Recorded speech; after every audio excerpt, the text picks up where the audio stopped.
To start, press any key. Where's the any key? Now, before we do this, let's go over the ground rules.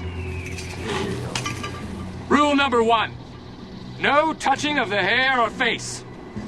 Of course. And that's it! Now let's do this! Booster. Go. Retro. Go. Vital. We go fly. Guidance. Guidance, go. Okay, man, let's turn and burn. Launch control, this is Houston. We are go for launch. Dive, dive, dive. Let's put the hammer down. Intruder alert! Intruder alert! Get off my bridge! You're gonna need a bigger boat. Nine! Yes! Yes! Yes! Roger that. Are you ready for a war? Count up the usual suspects. Follow me. Certainly! What have I got to lose? Hello? Hello! Hello! Hello! Smoke and mirrors, guys. Welcome to the movie factory. I know who I am. I'm a dude playing a dude disguised as another dude. Yeah. Right, Mr. DeMille, I'm ready for my close-up. I thought I told you never to interrupt me while I'm working. Proceed. Quiet, numbskulls. I'm broadcasting. Isn't it about time for somebody's favorite radio program? There is nothing wrong with your radio. Do not attempt to adjust it or change the station. We are in control. We will control the frequency and amplitude modulation. We will control the super heterodyne matrix. We are in control, baby, so keep your hand off the knob. Take it away, boss.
That's it, pal. I gotcha. Now I want you to turn around very slowly and do not make any false moves. Yeah, that's it. That's it. Nice and slow. Yep, I finally got you. How long did you think you were going to get away with this? How long did you think you were going to fool everybody? Well, you didn't fool me. Nope, I've had you pegged for a long time, and now I've finally caught up to you. How, you say? What, you think I surreptitiously eavesdropped on your cell phone calls? You think I hacked your Facebook account? No, that's child's play. Leave that sort of thing to the government. They can waste their time reading your pathetic emails. No. I went right to the main vein. Yes, I've been inside that little brain of yours for quite a while now. I know all of its little nooks and crannies, its dark, dank interiors. Yes, I've been there and I am the worse for wear, but I'm proud to say that the jig is up and I know the truth. And you know that I know the truth. So I think the best thing for you right now is to just come along quietly. Yes, of course. Hey, gang, wouldn't that be a nice thing to hear? Suddenly, for no particular reason, on a Saturday night, you're minding your own business, and all of a sudden there's some lunatic who says the jig's up. I had you for a second, didn't I? Oh, I know I had you for a second. Because we all have that vague fear deep down somewhere. I've theorized for years that if you randomly walk up to 10 people on the street, spin them around and say, "That's it, pal, we finally got you," that a good 9 out of 10 will respond by saying, "I'm sorry, I didn't mean it, it was an accident." Because all of us are carrying a few things around that we don't exactly want the world to see. You know? And I think really what's at the bottom of all of it is the fact that, well, most of us secretly know that we're just pretending to be grown-ups. We're sort of playing dress-up. Our entire lives have been this pretense. Yeah, look at me. I'm an official grown-up type, and yes, I am smart and intelligent and with it, and I have many very erudite, articulate friends who really think I'm a really cool, groovy guy. Yeah, and I have this great career, see, and look at this wonderful relationship I have. And oh, by the way, my kids, I'm so proud of them. You know, I'm convinced, by the way, speaking of Facebook, I'm convinced that that is truly what is behind that nuttiness and all of the other social networking engines that go along with it. Let's face it, technology has finally given us a way to continue to fool ourselves and everybody else. It's not enough that we maintain this public persona, this false face that we show the world in most of the old-fashioned traditional ways. Oh no, now we can do it 24/7 around the clock in all sorts of media. So whether it's your little old Facebook page or your Instagram account or your endless twittering, there you are, you see. You're eternally putting your life up there on the refrigerator with a magnet, hoping that the rest of the world stands around and oohs and ahs like your parents did. You know, you had them fooled, of course, but, well, you don't fool me. Because the fact of the matter is, gang, it really is just you and me tonight. There's nobody else, just us, just me and you. Radio, after all, is a very intimate medium. And, well, what can I tell you? Let's get intimate. Let's kick the tires and light the fires, Big Daddy.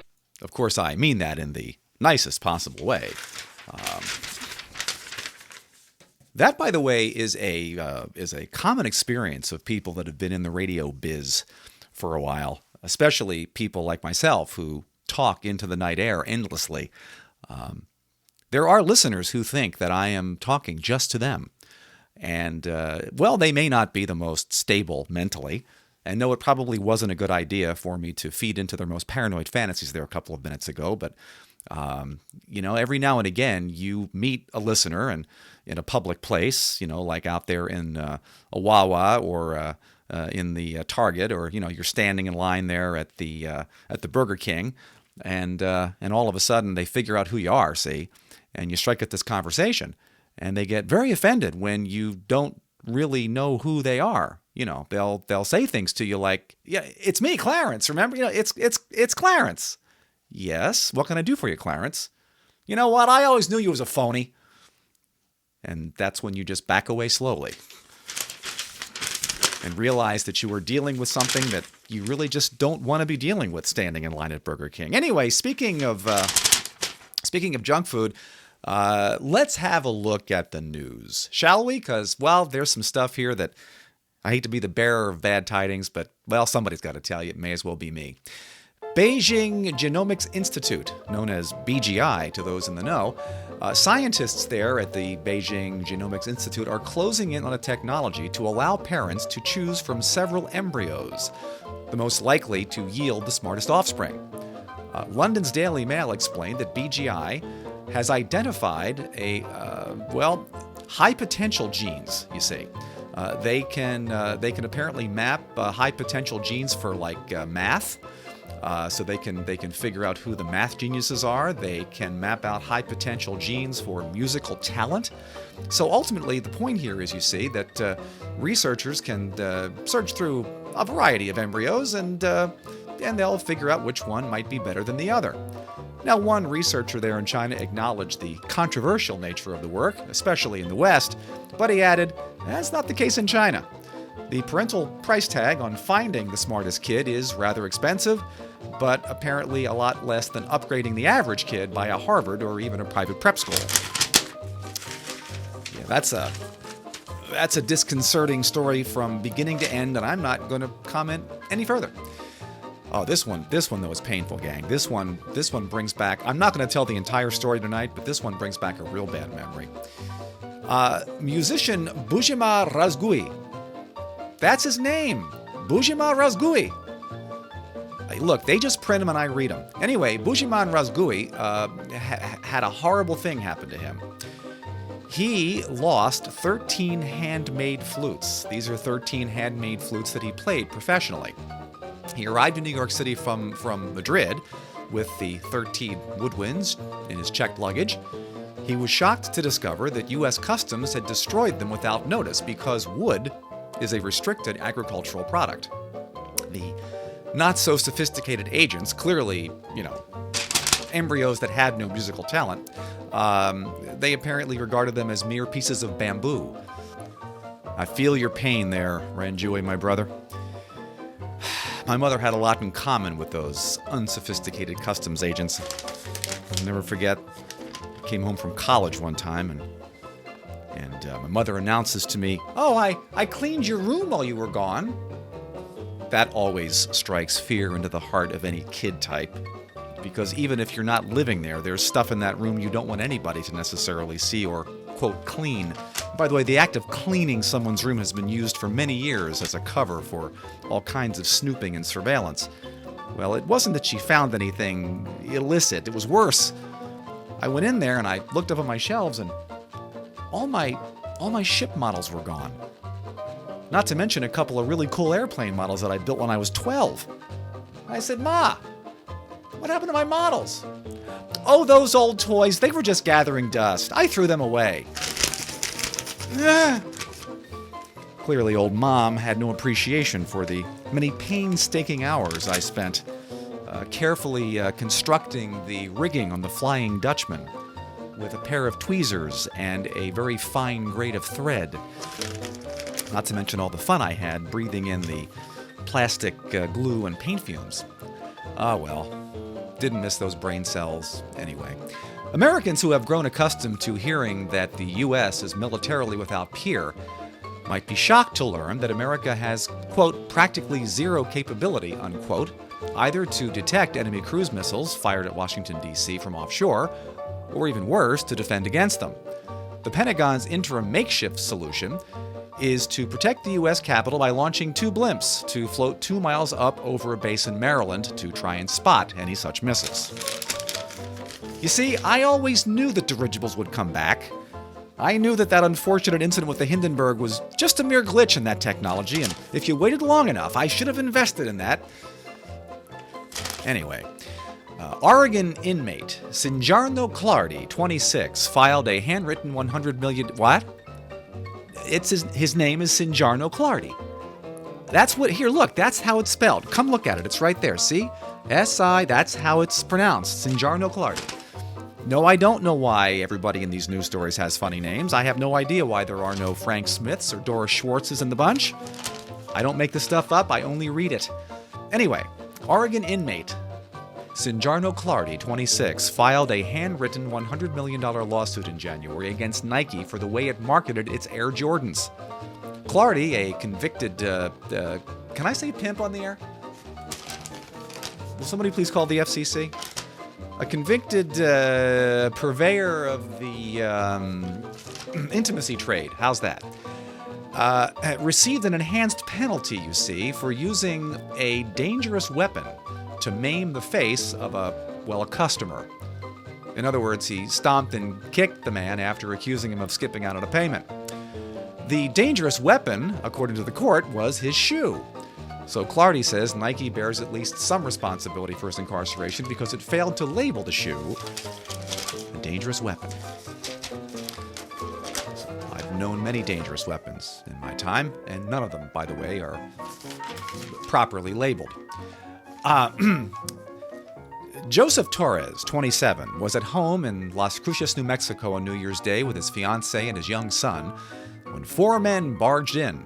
After threatening Torres on the telephone with, threats like, quote, "I'm Big East Side," and, quote, "I'll kill you and your family," unquote, quote, "I will go to your house," unquote. And no, I have no idea who East Side is, but anyway. Torres, unbeknownst apparently to them, is a mixed martial arts fighter. And by the time the altercation was over, he and his family were safe, but one home invader was dead, another was in the hospital, and the other 2, including the telephoner, were under arrest. So much for Big East Side. Ryan Benson, 40, and Erica Manley, 37, were arrested in Seaside, Oregon in January shortly after they expressed their gratitude to a waitress at the Twisted Fish Cafe by leaving as a tip a plastic bag of methamphetamine. I don't see why that's a problem. Maybe they were just Breaking Bad fans. A week apart. Now, this one is kind of mysterious. This one I put in the, this is something that belongs on the George Norrie overnight program, that long talk show when every crackpot and nutcase calls in about something. A week apart in January, Pope Francis's pair of peace doves released in Vatican City were almost immediately attacked by a seagull and a crow. Neither of which, by the way, neither species of bird is particularly known for being peace-loving. And a 31-year-old nun in Riete, Italy, unaware that she was pregnant, gave birth to a boy whom she named Francis. No further explanation was offered. No additional details were released. And I think, gang, that pretty much says it all about life as we know it. No further explanation offered. No additional details released. But our final story tonight is actually the one that gave me pause earlier this week, and you may have already heard it. So this one you may not be hearing here first, but are you at all familiar with the name Ray Kurzweil? Yeah, Ray Kurzweil has been around for quite a while. He is one of those technological geniuses. His embryo would most certainly have made it through the selection process. He has predicted that in 15 years' time, computers, specifically robotic computers, aka robots, are going to finally trump people. They will be smarter than we are. They'll be better not only at doing obvious computer stuff like adding stuff up, but they will also be able to understand what we say, learn from experience, crack jokes, tell stories, and flirt. I have been completely replaced. Anyway, Kurzweil believes that by 2029, computers will be able to do all the things that humans do, only better. Now, you might say, well, that's nothing new. I mean, that's been the stuff of science fiction for years. Pick up a Popular Mechanics or a Popular Science from 1959, and they predicted that robots would take over the world. I mean, the day the Earth stood still. I mean, all of no, but it's more than that, you see. Kurzweil's theories have a habit of coming true. I mean, this is the cat that, let's see, he invented the first flatbed scanner, the first computer program that could recognize typeface, the first text-to-speech synthesizer. He's been in the artificial intelligence biz for quite a while, so he probably knows what he's talking about. So this thing, you see, this is one of those moments. Now, by the way, he has for a long time popularized what he's called the singularity, and that's the moment in the future when man and machine will supposedly converge. Well, in this case, by converging, he really means that they're going to leave us in the dust. And that obviously plays into one of our greatest fears, you see, which is that, and that, by the way, would be the ultimate technological jig is up. I mean, we already, feel vaguely intimidated by all the technology around us anyway. And that we're just kind of we're just kind of going along here faking it, and we basically realize that our MacBook Air it can probably tell better jokes than us and is definitely better looking and gets better chicks or better guys if you're a girl type. But this singularity, if in fact it ever comes, is going to be something quite unique. And that would, I argue, be the dawn of, well, I'm gonna call it the dawn of digital man, as opposed to primal man. We talked about primal man last week, and this would be the dawn, the age of digital man. And by the way, I use the word man in the generic sense. I use this to cover both genders, so please don't send me any angry emails. The English language, as far as I know, has not yet been entirely repealed. So we are using this to refer to humankind, not to any gender. But that day will be the advent of digital man, as opposed to analog man. Now let's think about that concept for a second. What is digital man and what is analog man? Well, digital man will be the ultimate expression of what digital technology has been moving toward for quite some time. And that is not just recreating something, not just producing an analogy of something, but actually being that something. Am I getting too deep for you already? All right, look, just take another long toke and sit back and let all this sink in. And no, I am not under the influence of any chemical right now, but it probably would help to understand what I'm trying to tell you now. Because that's what I thought about when I heard this story, when I heard this thing about Kurzweil and the singularity and the birth of what I'm going to call digital man. And he didn't make that up, by the way, I did. And I'm not going to get geeky on you, gang, but just bear with me for a few minutes because this is actually going somewhere. Trust me. So strap in. It's going to be worth the trip to get where we're going tonight. Up until the advent of the computer, all technology was essentially analog technology. Now we can use let's use sound reproduction as a really good example of what I'm talking about. Up until the advent of digital sound reproduction, remember that great day back in maybe 1983 when you bought your first CD, and took it home and realized that it didn't work on your turntable. Don't laugh. I knew a guy who actually went into the audiophile section of his record store back in 1983, and he bought this thing that's called a compact disc. He picked it up and said, "Well, that's interesting. Obviously, the grooves are really close together on this thing, and it must have amazing sound quality because, gosh, instead of like $5.99, this thing costs like $25." So he plunks down his $25 for his first compact disc, takes it home, and puts it on the old Sony turntable there, and doesn't understand why nothing is happening. He's not hearing any sound. You see, so he was at one of those moments where he was trying to comprehend a digital world with an analog brain. He did not yet understand that, as far as audio is concerned, the singularity had arrived. So the difference between analog sound reproduction, which is what came from records, and magnetic tape, that is analog. In other words, it is analogous. It isn't the thing itself. It's something that tries to be like the thing. And by the way, that technology went back to Thomas Edison himself, or the first people that discovered that sound vibrations, if you can transmit those sound vibrations to this vibrating needle that can make analogous impressions in wax, that when you run that same needle back through those impressions, once they've hardened, it will produce an analogy, something analogous to the sound that first caused the vibrations.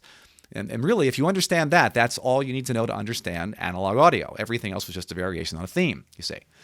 And that was fine. And, analog sound had its obvious drawbacks. First of all, it was only a mere approximation of the real thing. It wasn't the real thing. But people got used to that. Records had hiss and pop and scratches. And you used to look at specs back in the old analog days. When you went and bought a turntable, you'd look for specs like wow and flutter, which means how much of a steady speed did the thing have? Did it actually, if it said it was playing at 33 1/3 revolutions per minute, did it actually do that, or was it varying? You had a million different variables to consider when you were looking at analog sound. And of course, today I find it amazing that now there is this kooky kind of nostalgia for analog audio. People who will actually, with a straight face, try and tell you that, oh yeah, a record's better. Yeah.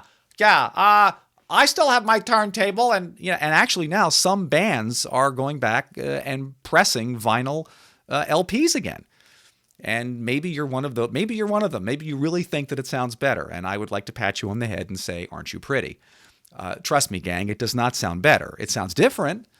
It might sound like something you remember from when you were a kid lying there in your dorm room with a water pipe, reading those Moody Blues lyrics for the umpteenth time, trying to discover the secret meaning within. But gang, the sound was not better. It was just analogous. Digital audio, the reason people used to complain, oh, it sounds too, it sounds too bright. It hurts my ears. Well, that's because you're actually prepared to listen to some shadow of the real thing, and real digital audio is the real thing. All those little bits that get transformed into sound is real sound. Okay, so bear that thought in mind for a second. All right, in technology, we've moved from the analogous, from analog to digital, and in so doing, from an approximation of something to the real thing itself. That is, I think, the singularity that Kurzweil was talking about. Have I completely lost most of you by now? Please try and keep up. This will, by the way, appear on the Blue Book final at the end of the semester. So I would encourage you to take notes, and you may want to consider forming a study group. And maybe you could meet on Wednesday and go over the notes. And if you have any questions, my office hours will be posted on my door. So think about this for a second. Once Digital Man arrives, and Digital Man is the ultimate robot. It's the robot that we've always seen in science fiction. It's the robot we've always basically kind of feared, because deep down we know that it's going to be better than us. Even though we created the doggone thing, it's better than we are. It's not just it isn't just one of those cute little robots that, well, they've made those for years, and they can pretend to talk, and they sort of move around clunkily, and robotics has been a science for a while. No, this is real Digital Man. Digital Man, as Kurzweil predicts, is going to be smarter and better looking and tell better jokes, and essentially look into our human eyes and figure us out in about 2 seconds flat, you see.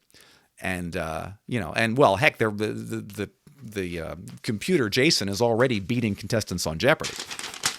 And every time I've seen that particular, they bring that about once a year. They bring out the computer, and of course, it always ends up beating its human competitors. And Alex Trebek always looks vaguely bugged because he can't make small talk. They actually make him make small talk with the computer, which is so pathetic and silly. And he's got to be saying to himself, "I'm actually a grown man. I'm a talented guy. I'm from Canada, and here I am doing this." At any rate, I'm getting off the topic.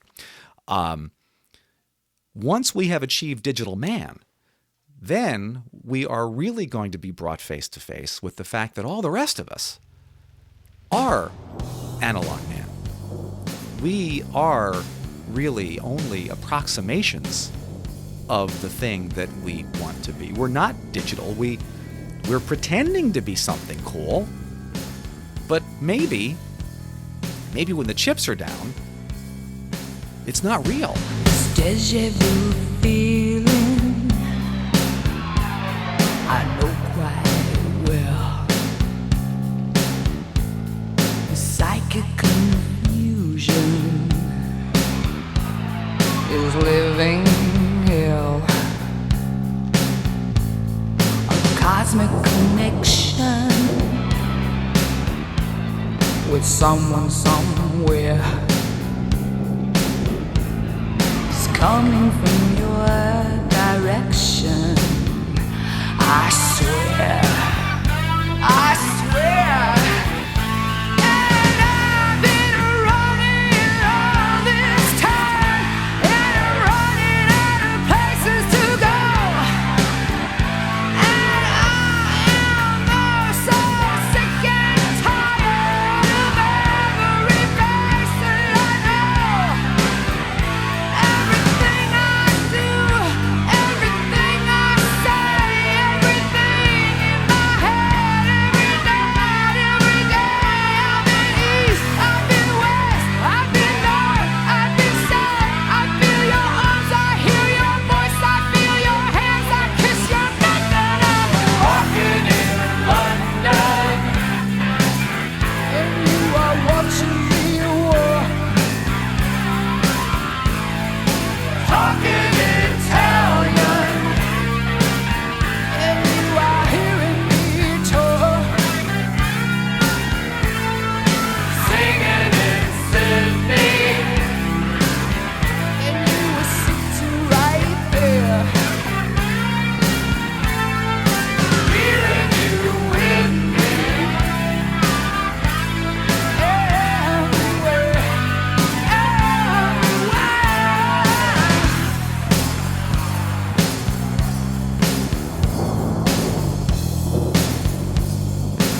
you're going insane.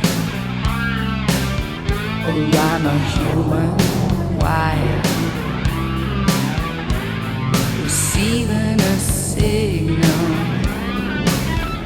Desire, desire.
I think the most disconcerting thing about Ray Kurzweil's prediction is the idea that in 15 years, a computerized robot would be able to tell jokes.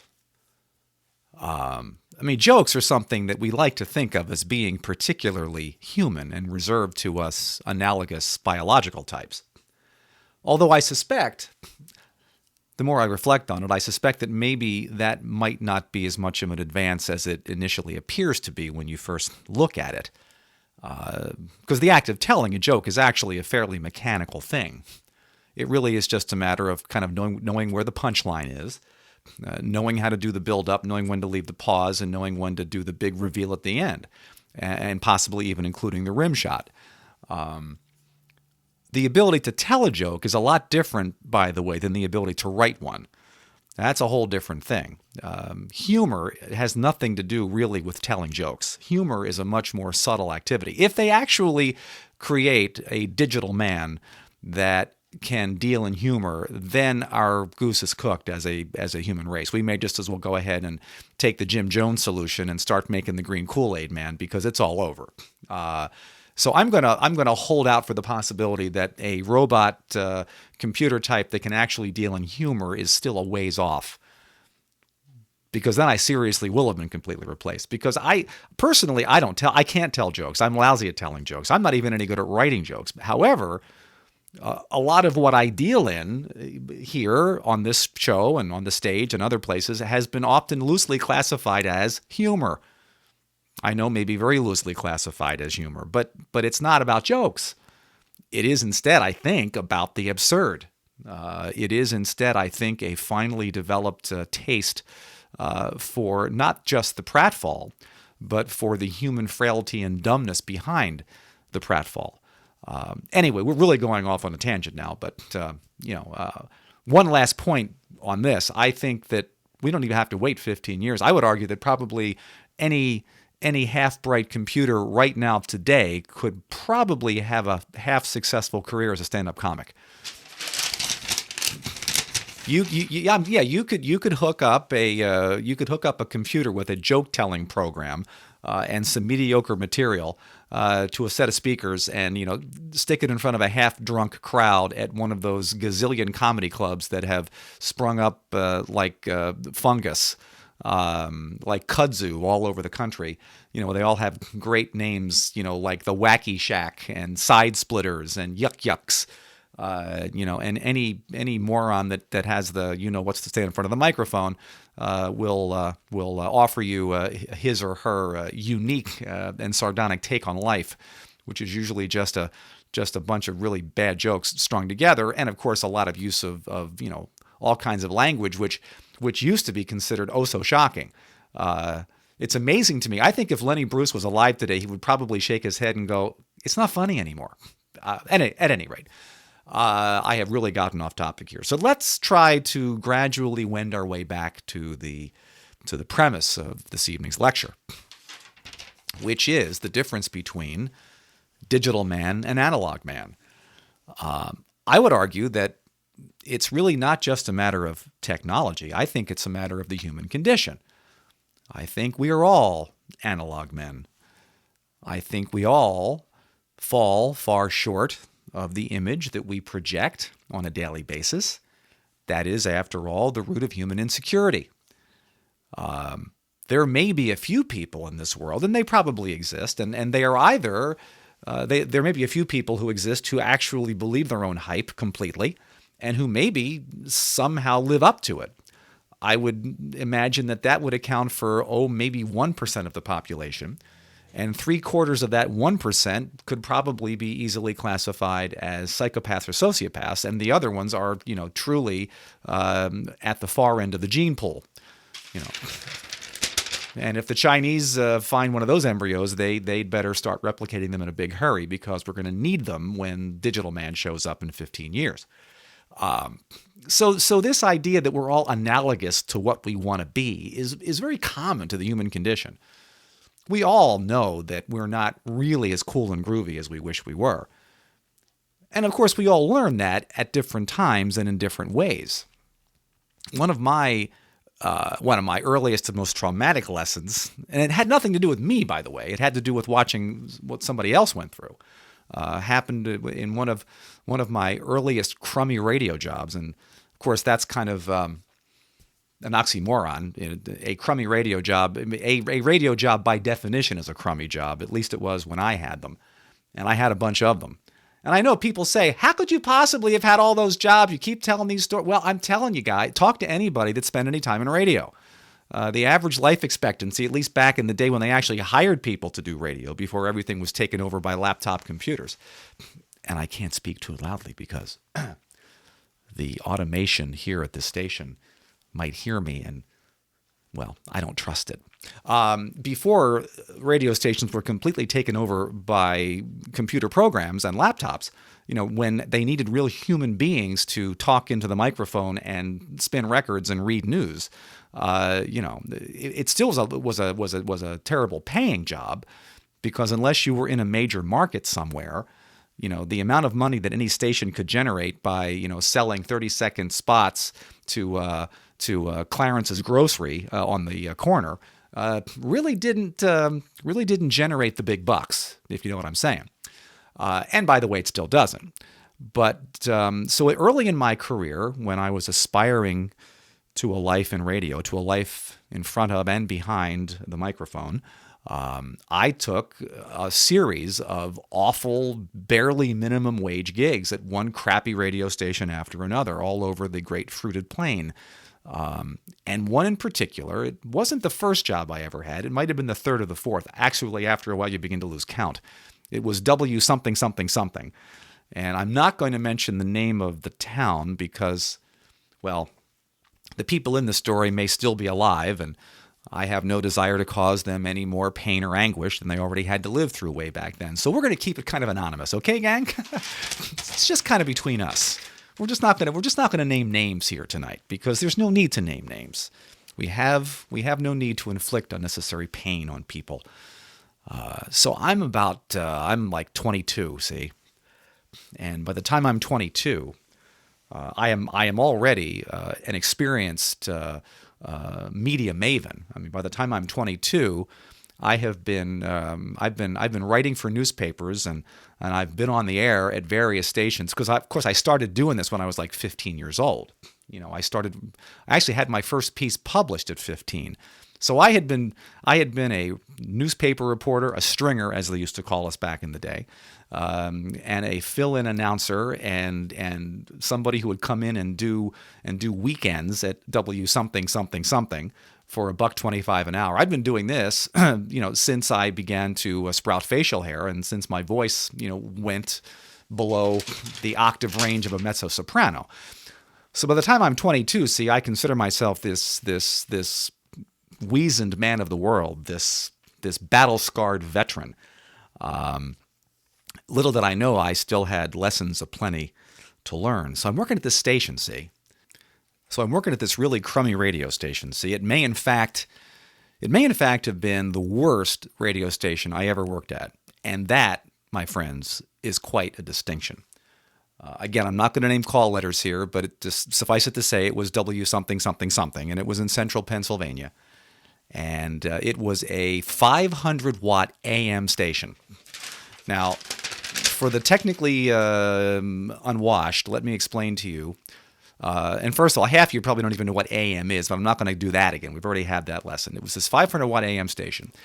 A 500-watt AM station, especially in a town surrounded by mountains, is essentially, it's not much better than a walkie-talkie, okay? It would be about the equivalent, back when you could buy these things at Radio Shack, of going and getting a $25 pair of walkie-talkies from Radio Shack and going and putting it in your house and periodically holding it up to a speaker if you wanted to play records. That's about where this station was in terms of power. And yet, the station had been there and been on the air for many years. As a matter of fact, the station had a long history. For all I know, it could still be out there. Time stands still in central Pennsylvania if you've never traveled out there. You think you see that, Pennsylvania being a big northeastern state is all very industrialized and, very hip and in the modern age. Not so, gang. You get west of Carlisle, and there's a long flyover between there and Pittsburgh. And a lot of little towns and mountains and scary stuff that goes on. But again, we'll save that story for later as well. So I'm working there at this station. It's been around forever. And I knew it had been around forever. You didn't even really need to be told the history of this radio station. All you had to do was walk into the main control room and look at the equipment. You talk about analog. There were these turntables. I am convinced played some of the first actual records ever pressed, and they were they were powered by little electronic motors who long ago had given up actually being an electronic motor. They did what they did mostly out of habit. Every record you ever tried to play there on these turntables began the same way, as the thing came up to speed. It didn't matter how you tried to slip cue it or hold it or fool it, it just took its time coming up to speed. After a while, it became our trademark sound. The audio board, which will figure heavily in this story, the audio board, again, for those of you who are amongst the technically unwashed, the very special sound mixer that is the heart and soul of any radio studio, that mixes all the sound together. It mixes the vocals and the music and all sorts of other sources into that wonderful melange that comes out of your speaker and into your ear and into your brain. the single most important piece of equipment, arguably, that is in any radio studio. And typically it's also one of the most expensive. This board, I don't know how old it was when I got there in the 70s. I had heard rumors from the chief engineer that when he was taking it apart, trying to fix it once, that it said property of KDKA in 1927. That actually had been shipped in from Pittsburgh after, which by the way they were the first official radio station. That when they were done with it, somehow this station had acquired it. It had these big gigantic knobs, these big old what they used to call potentiometers, and it actually had vacuum tubes in it. So this thing went back quite a ways, and yet for all of its age, it did have a nice sound to it.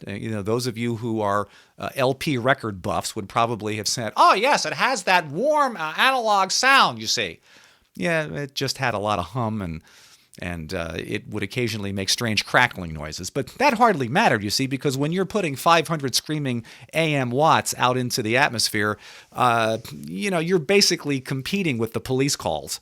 Back in that day and age, if somebody went and got a really powerful CB radio, the truckers coming up Route 81, every now and again, right in the middle of my morning show, you would hear breaker 19, breaker 19. So we didn't exactly have the best signal, but hey, it was a job. It was $125 a week. Who was I to argue? Now this station was owned by one Oliver Bingbottom. And no, I'm not making that name up. No more than I make up the names in the news stories. Oliver Bingbottom had been a fixture in this town for many generations. His grandfather, Oliver Bingbottom the First, or the Junior, or I lost track of the lineage. There were a lot of Oliver Bingbottoms, apparently, in this town's history. Had started the station very soon after commercial broadcasting became a viable business in this country. And the business just limped along year in and year out. When I was working there as doing my air shift, and yes, I did mornings, which you would think would be the coveted time to be on the air. Typically morning drive is reserved for the hot star, the ratings getter. No, in this case, there was no commute time. There was no drive time in this town. Everybody that had to be to work could be there in about a minute and a half. Actually, the coveted air shift at this station was the overnight shift. Was actually, of course, the overnight shift really began at about 8 o'clock and went to about midnight when we would sign off. Now, we were not a daytime station, by the way. We did not have to go off the air at sunset, which you would think would be the case with a little 500-watt signal. But we were not a daytimer. We could actually have stayed on overnight. We just didn't because everybody went to bed at past midnight. So what was the point of being on the air? So yes, the coveted air shift was the 8 to midnight air shift. And that air shift was the sole property of our, quote, general manager, unquote, Mr. Bingbottom's son, Howie. It was clear, of course, that the younger, I don't know why they named him Howie instead of Oliver. Maybe, for all I know, that could have been his middle name. Maybe Oliver was his actual name. And anyway, Howie is how we knew him. Howie Bingbottom was both the general manager, the owner's son, and he had the coveted 8 to midnight air shift. He was only about 2 years older than me and the rest of us, and it's interesting, we were all about the same age. We were all 21, 22-year-old, kids making $125 a week. A couple of us were still waiting for our voices to change. But Howie, of course, he was 2 years older. He was the boss. And not only did he have the coveted 8 to midnight air shift, he actually was, for all appearances, an adult. He was really, as I think about it, the first real young grown-up I had ever met, who was close enough in age to me, that you really kind of couldn't tell that that he was any older at all. But Howie had a wife. Howie had gotten married, and Howie had a house. Howie actually owned a home. Which I'm sure his old man helped him pay for, but nevertheless, he actually owned something. He wasn't renting some crummy. At that time, by the way, I was renting an apartment. Well, I would loosely call it an apartment. Actually, it was an old motel out on Route 11, and And when they built 81, nobody traveled on Route 11 anymore, so they shut this thing down and they turned it into quote apartments unquote. But then that costing me a cool $150 a month. But at any rate, Howie didn't live in a crappy apartment. Howie lived in a house, and quite a nice house at that. Had a big wraparound porch, and you'd go by. Howie, of course, would occasionally invite us over for the evening. He was a young general manager who liked to get to know his staff, and actually, I think he just liked to show off because he had this big house, see? And we'd go over to Howie's house, and his wife's name was Nadine. I'll never forget. Nadine, by the way, was gorgeous. It's not just that Howie was married and had a real life. He was married to this gorgeous girl. And they had what appeared, for all intents and purposes, to be a life to which the rest of us could only aspire. Not that I was going to aspire to working at a crummy 500-watt AM radio station. But Howie seemed to have it all going on, man. He was the boss. He was going to inherit this blowtorch at some point down the line. And he used to talk big, by the way, after the third or fourth Rolling Rock over at Howie's house when, Nadine was out in the kitchen doing whatever Nadine was doing with the few girlfriends that came over for these social gatherings. Howie would lean back and take a long sip of his Rolling Rock and tell us of all of his expansive plans. One of these days when the old man kicks and I take over this thing, you just wait and see what happens. Oh, yeah. We're going to apply for a power upgrade, and this is going to be a 50,000-watt station. You just wait.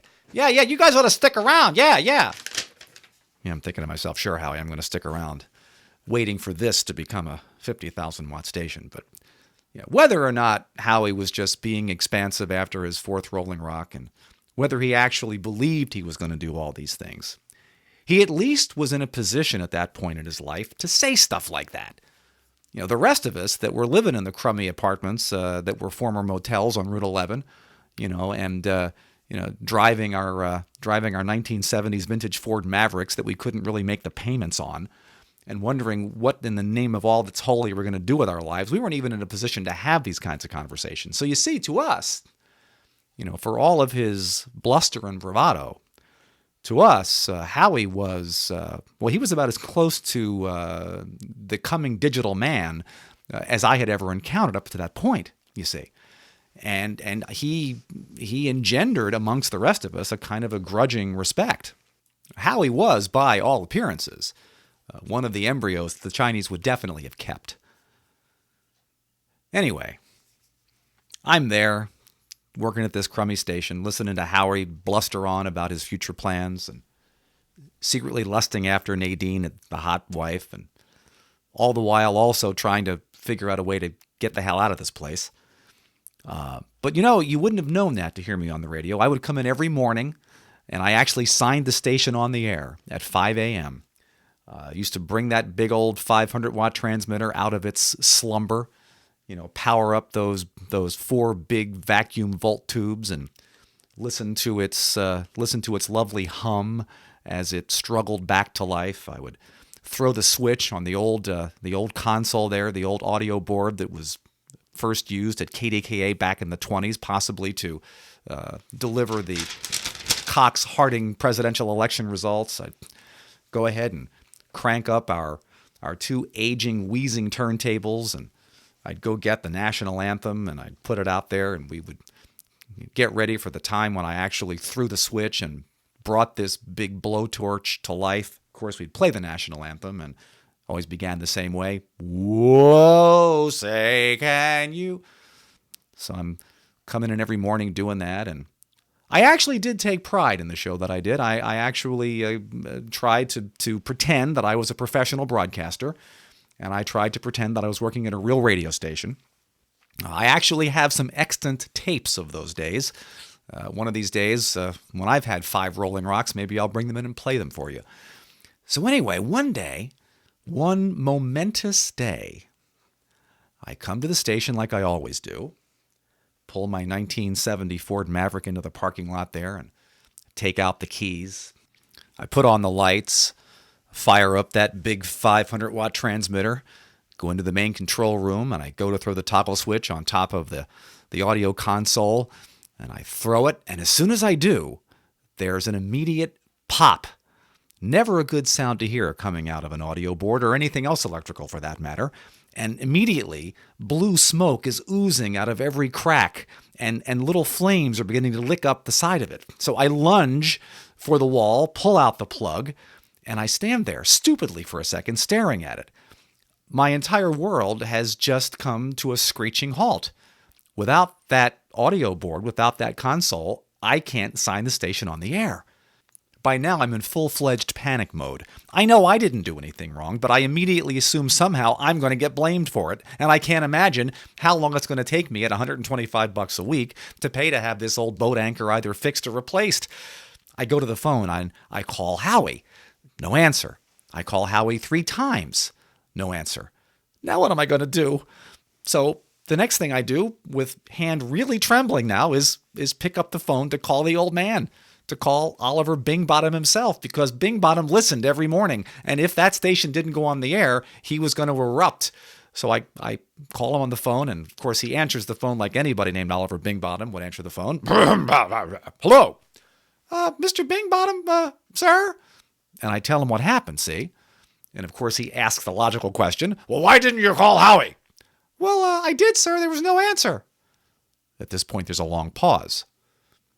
And he comes back with, well, call the chief engineer, you clot! And he hangs up on me. Yes, stupid. The chief engineer. Why didn't I call him first? My mind by now had turned into jello.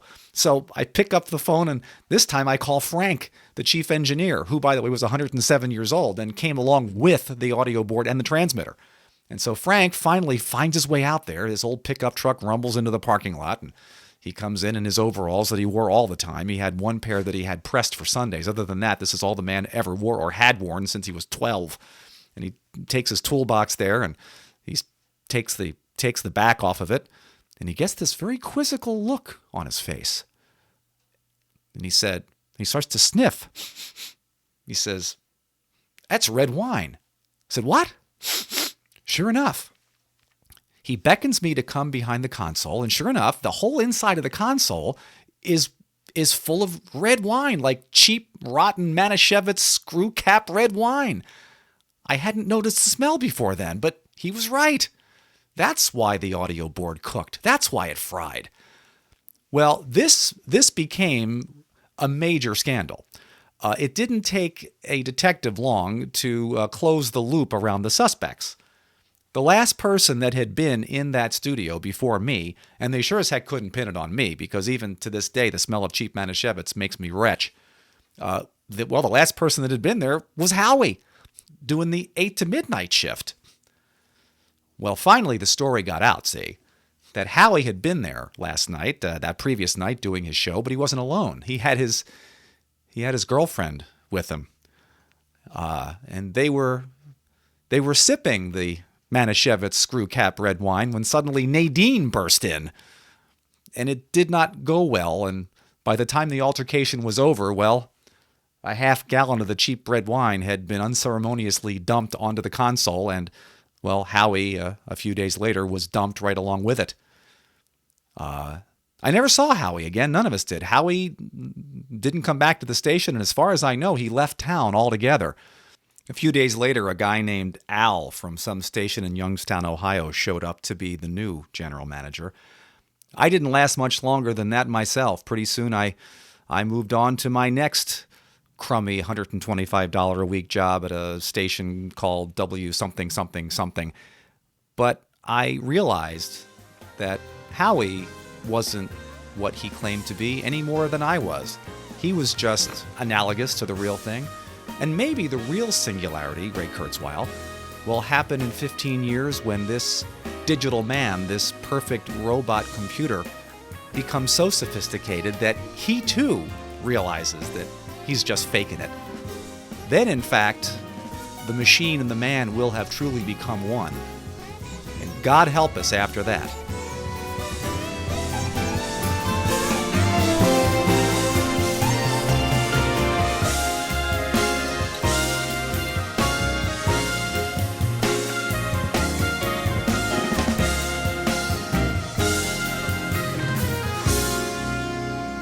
I'd say that was a pretty successful broadcast.